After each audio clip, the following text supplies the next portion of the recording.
যেই মেয়ে আমার ছেলের এত বড় সর্বনাশ করলো তাকে আমি ছেড়ে দেবো? কাল রাত্রিতে আমার ছেলের মুখোমুখি হওয়া। এত ভয় পাবেন না, আমি মিস্টার সিংহ রায়ের মুখ দেখিনি।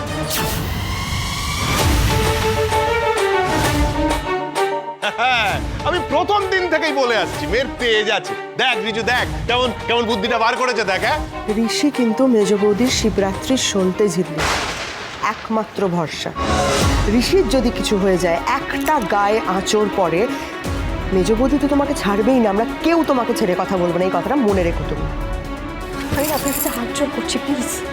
অনেক বিড়ম্বনা বাড়িয়েছে, দয়া করে আর বাড়াবেন না।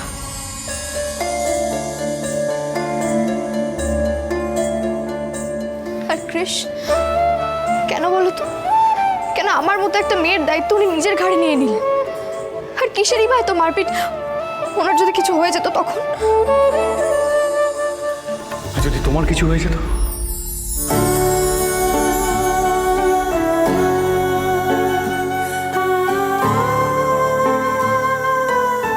তাতে তাতে আপনার কি? যে ঝিল্লিকে নিয়ে এই দুনিয়ার কেউ ভাবে না, তাকে নিয়ে আপনি কেন এত ভাবছেন? আর আমি এসবে অভ্যস্ত নই। আমার যা হওয়ার হয়ে গেছে, আর নতুন করে হওয়ার কিছু বাকি নেই। এটাই তোমার সব থেকে বড় ভুল ধারণা। যতই অস্বীকার করো, দিস ইজ রিয়ালিটি। পৃথিবীটা তোমার থেকে একটু হলেও আমি বেশি দেখেছি।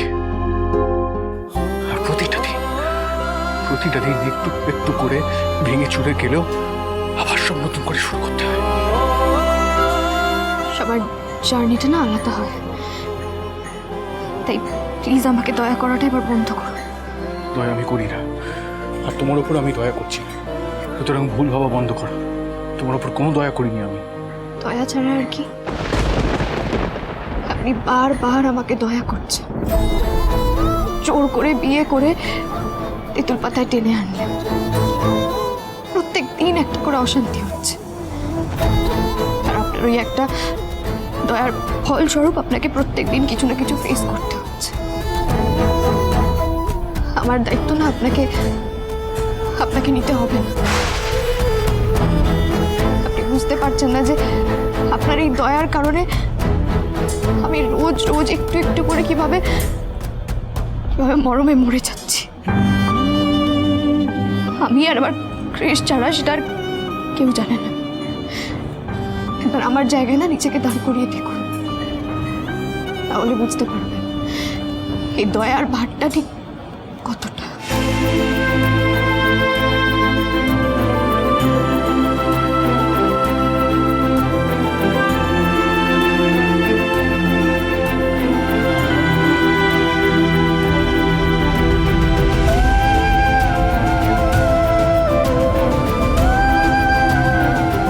আমি বুঝতে পারছি ঝিল্লি, তোমার নিজের বাড়িতে তোমার সৎ মা তোমার ওপর অত্যাচার, তোমার বাবার চুপ করে থাকার, তারপরে এই বাড়িতে এসে মা পিমনি সবার কথা কষ্টের পর কষ্ট তোমাকে পাথর করে দিচ্ছে।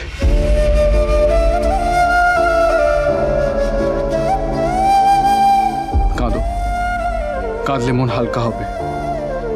কেঁদে হলেও এই ফেসটা থেকে তোমার বেরোতে হবে। সারাটা জীবন এইভাবে কাটতে পারে না। আমি এত সহজে তোমায় হেরে যেতে দেব না।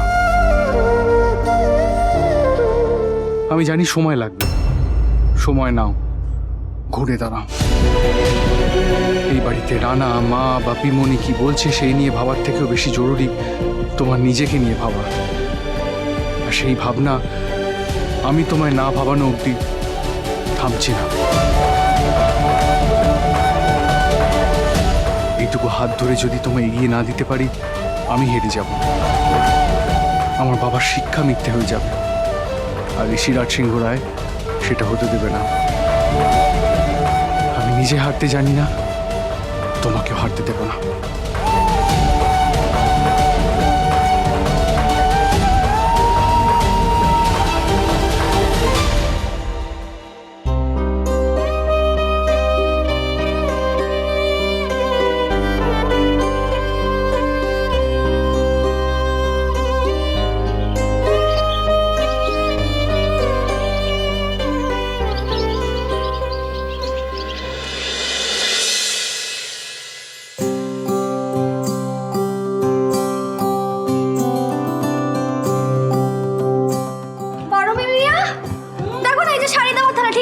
হ্যাঁ এখানে রেখে দে।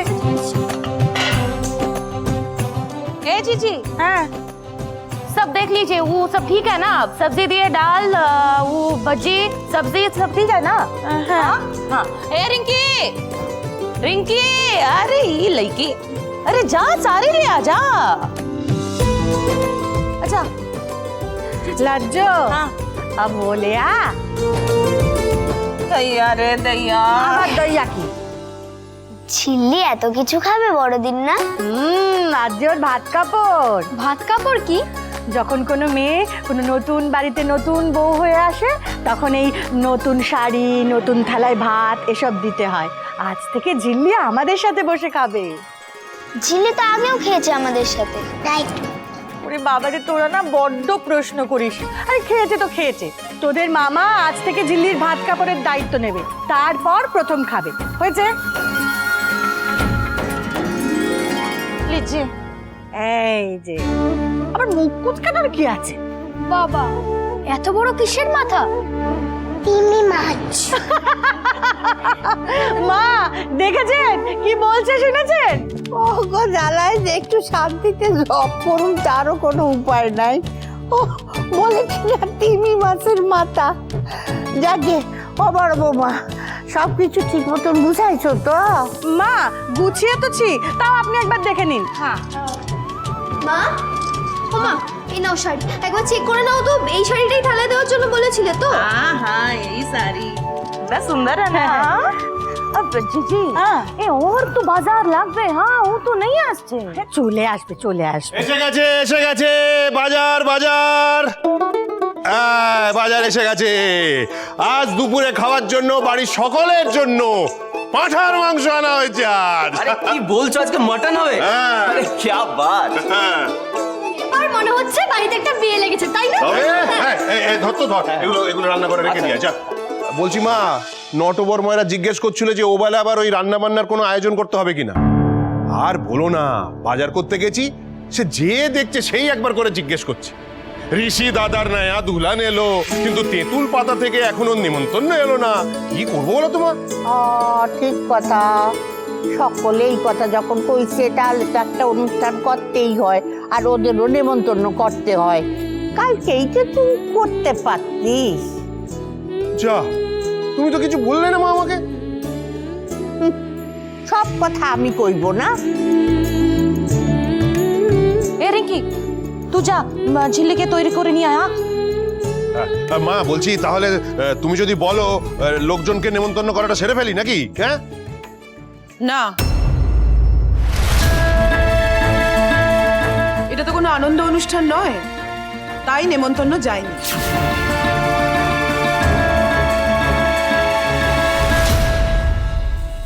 এইটা আবার কি কথা মেজো বৌমা? আনন্দ অনুষ্ঠান না তো কি? মা আনন্দ অনুষ্ঠান ছাড়ো, তুমি জানো কালকে রাত্রে কি হয়েছে? অঞ্জু, একটু চুপ থাকতো তুই। সব কথা মায়ের সামনে বলার কি আছে? এখন তোর কথাগুলো শুনে যদি মায়ের একটা প্রেশার সুগার বেড়ে যায় তখন তখন কে দেখবে মাকে? তুই। মা বাড়ির কর্ত্রী, মাকে সত্যিটা বলবো না, চেপে যাবো। কি সত্যি? হ্যাঁ, কোনটা সত্যি কোনটা চেপে যাচ্ছি? কোনো নিয়ম মানা হয়নি। হ্যাঁ, জিল্লি কিন্তু নিজে কাল রাত্রে সব নিয়ম পালন করেছে, তুই জানিস সেটা ভালো করে। তাও বুঝতাম তোর এই অভিযোগ করা সাজে যদি যদি কোনো অকল্যাণ হতো, বুঝেছিস? সেটাও কিন্তু হয়নি। কি বলতাছে কি অঞ্জু? কই কিছু না মা। হ্যাঁ, তাহলে আমাদের ওই নেমন্তন্ন করাটা হচ্ছে তো? হ্যাঁ না, হবে না। এ আবার কি মেজো বৌমা? মা খেতে তো আমি বেরোবো। সে আবার কি কথা, বেরোবি মানে? ওরে আজ যে বাড়িতে একটা অনুষ্ঠান। শোনো মা, এইসব ফালতু নাটকে না আমি ধার ধারি না, আর এইসব নাটক আমি থাকতেও চাই না। আমার জন্য কোনো খাবার দাবার হয়েছে নাকি সকাল থেকে এইসব নাটকই চলছে? রানা দাদু ভাই সুজনি সুজনি